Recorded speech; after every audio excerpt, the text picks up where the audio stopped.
Hey y'all.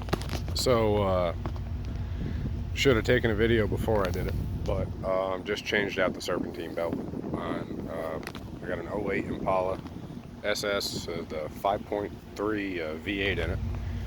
Um, it was kind of a pain as far as finding a drawing online, but I recommend that the best thing you can do before you actually take the old Serpentine belt off is to study the pulleys, study the pattern, you know, over, under, over, whatever you got to do.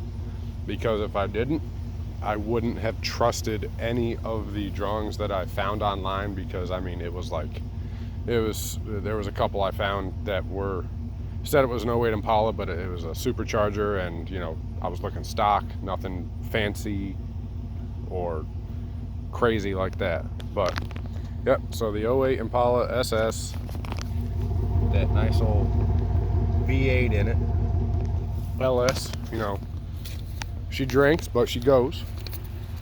I always like a girl who drinks. So yeah, as you can tell, it's pretty much good. It doesn't look like that belt's wobbling too much.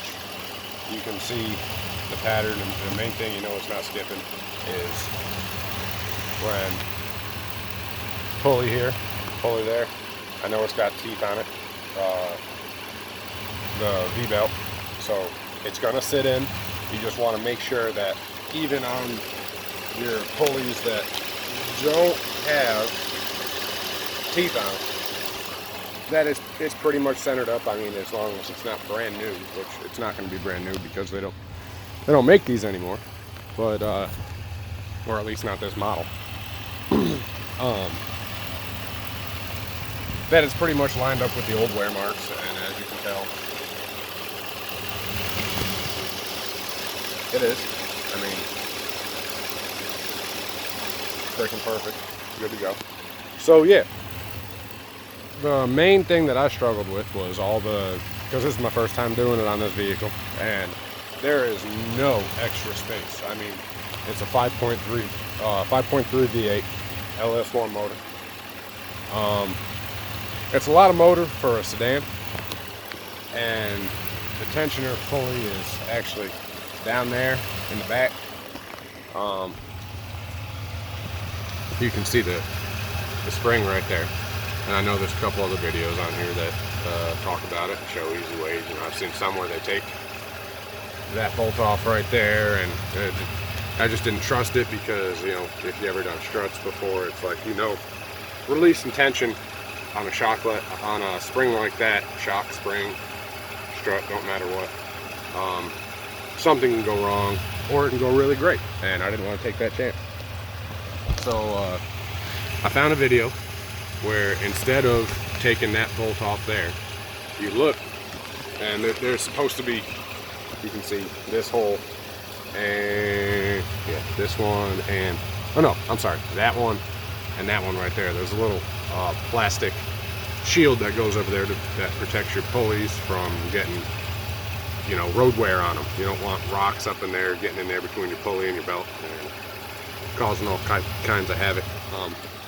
So what I actually did, and thank God, was I had this 18-inch pry bar right here, and you take the flat end, and after you take this shield off, which what I told you was up there, on the top of the pulley, let me see if you can see it. You have to see where that bolt is right there. On the top of the spring, not pulley. I'm sorry. On the top of that spring, up top, you just take the flat end of the pry bar and you put tension down on it, and the belt damn near slid off. Now only if it slid off by itself and put the new one back on.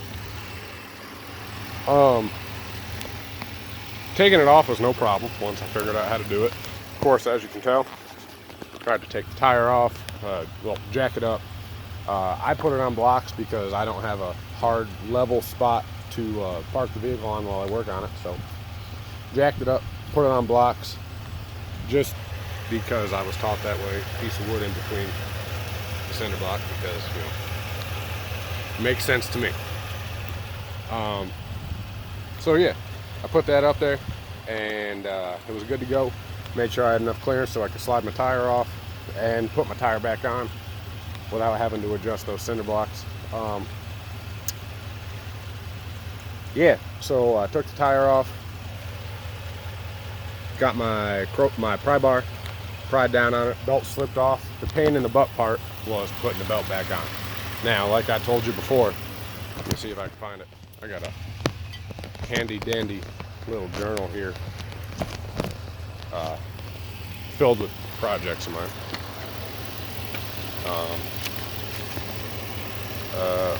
Oh wait, no, I put it in the back. Right on the back, actually. So, like I said, I traced the pulleys out, figured out what I had to do, and I'm going to save this picture because praying I don't have to do it again, Lord willing. But